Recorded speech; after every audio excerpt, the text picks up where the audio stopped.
Hi there, Musitrature Recaps back with another breakdown. Today, I'm explaining a mystical horror film from 2005 titled Red Eye. The story follows a girl named Mi-sun, who eagerly awaits her father's return on her birthday. She approaches her sleeping grandmother with the question of her father's arrival, only to discover her grandmother has passed away. Tragically, her grandmother's body collapses onto a toy train, crushing it.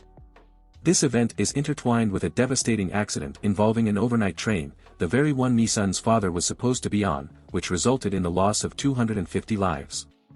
The aftermath shows numerous deceased individuals in the blocked and fiery carriage.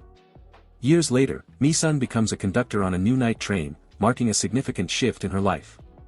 As the rain falls, she prepares food on a cart at the station, embarking on her first day of work. With boarding complete, the train sets off. Mi-sun sets out to deliver food to the various train cars. Over the intercom, an elderly conductor named Sunli addresses the passengers, making announcements. This marks his final workday before retirement, and his nerves are evident. After completing her rounds of selling refreshments, Mi-sun decides to take a moment for herself and have a meal. She encounters another driver named Park, who informs her that a retirement party is taking place for the train workers, a coincidental occurrence given that it's Mi-sun's birthday.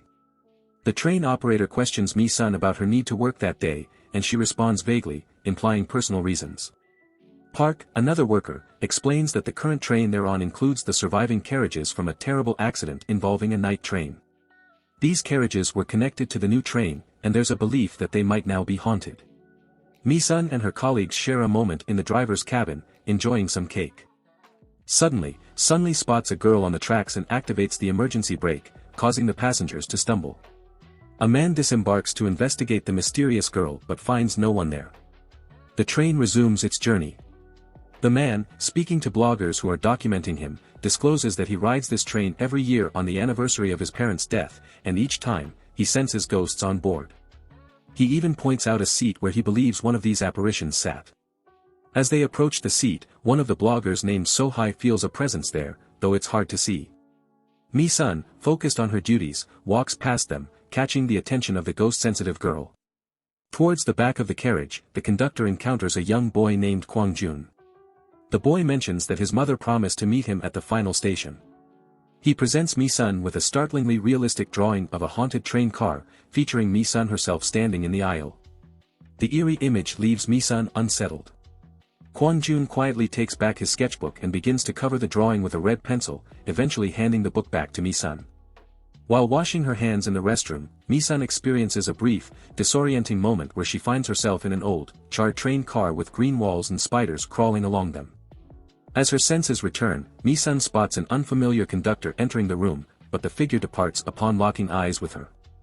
Mi-sun heads back to the carriage, attempting to follow the conductor. Suddenly, the food cart, which had been left near the restroom, autonomously propels itself directly toward her.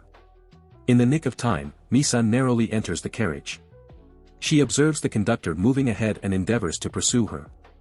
The passengers depicted in the boy's drawing occupy the same seats within the carriage. By chance, Mi-sun discovers a newspaper on the floor, dated the day of the train disaster. Her anxiety escalates. A burnt specter emerges from the ceiling, creeping towards her, causing Mi-sun to stumble and scream in terror. She awakens in the same carriage as before, with a fallen wig beside her. So-Hi senses that the wig is merely a symptom of a more unusual occurrence.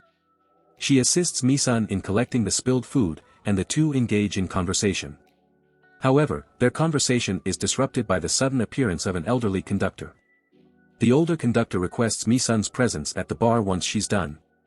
She questions So-Hi about her ability to see ghosts, to which So-Hi responds that anyone can perceive them, it's a matter of belief. So-Hi encourages Mi-sun not to be afraid. The senior conductor expresses displeasure with Mi-sun's peculiar behavior, reminding her of the demanding nature of night work. Park intervenes on her behalf, explaining that it's Mi-sun's first day on the job. The conductor agrees, suggesting that Mi-sun should take a rest. Mi-sun is advised by the conductor to sleep in a compartment. Another girl playfully tries on the wig that had frightened Mi-sun earlier and finds it suits her well. However, the wig takes on a sinister life of its own, wrapping around her face and causing distress. Mi-sun awakens in the compartment, where she overhears a child crying due to the cold. The child's voice prompts her to search for the source, leading her to encounter an unfamiliar conductor in one of the compartments. The conductor departs without acknowledging her, and it becomes apparent that this was a mere nightmarish vision. The train halts, and new passengers disembark, some engaging in arguments, and one man rushing out of the carriage. Mi-sun discovers pencils and a sketchbook abandoned in the spot where the boy was seated. Unease mounts as she observes that all the drawings within the sketchbook are rendered in red. Spotting Kwan-young on the platform, she follows him into the fog, only to lose sight of the boy. Pondering the encounter, Mi-sun returns to the carriage. As the train resumes its journey, she glimpses the boy running behind the moving train.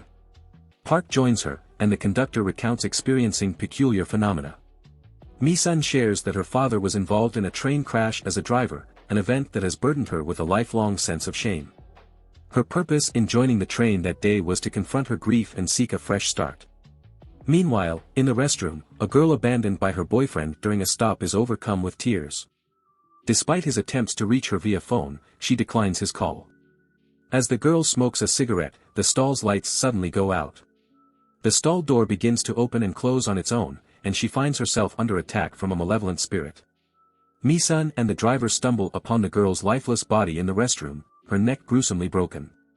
Park contacts the higher-ups and informs the head conductor that the police will board the train at the next station. A strict order is given that no one should leave the carriage, and the passengers must remain unaware of the unsettling incident. The image of the man chasing the train continues to haunt Mi-sun's thoughts. Quietly, she slips into the restroom, where the corpse remains, and locates her phone to read the messages. To her horror, the dead girl's eyes begin to rotate in their sockets. The deceased girl's hand almost brushes against Mi-sun's, but So-hai's companion abruptly enters with a camera. The conductor requests that the body not be photographed, and So-hai escorts the companion away. As Mi-sun traverses the carriage, she inexplicably finds herself back on a train teeming with apparitions. Entering a half-empty carriage, she encounters the conductor from her past. Mi-sun inquires about the presence of her father, and the conductor cryptically responds that she will soon see him. The conductor delivers a chilling proclamation that all individuals on the train that day are destined to die, while handing Mi-sun a schedule notebook stained with blood. Just as abruptly, the scene returns to normal, leaving the senior conductor baffled by Mi-sun's disturbing behavior. Frightened to her core, she screams out her conviction that everyone will perish before collapsing in a faint. During her unconscious state, Mi-sun witnesses a recollection involving a conductor named Jin-soo, who drops a jar of enigmatic powder within the carriage. Another passenger witnesses this and pursues the conductor. Upon regaining consciousness, Mi-sun inquires of Park whether he knew Jin-soo. He shares that he was aboard the ill-fated train that night and witnessed Jin-soo's demise. Mi-sun grapples with understanding the situation and seeks assistance from So-hai. So-hai reveals that something malevolent infiltrated the train during its last stop.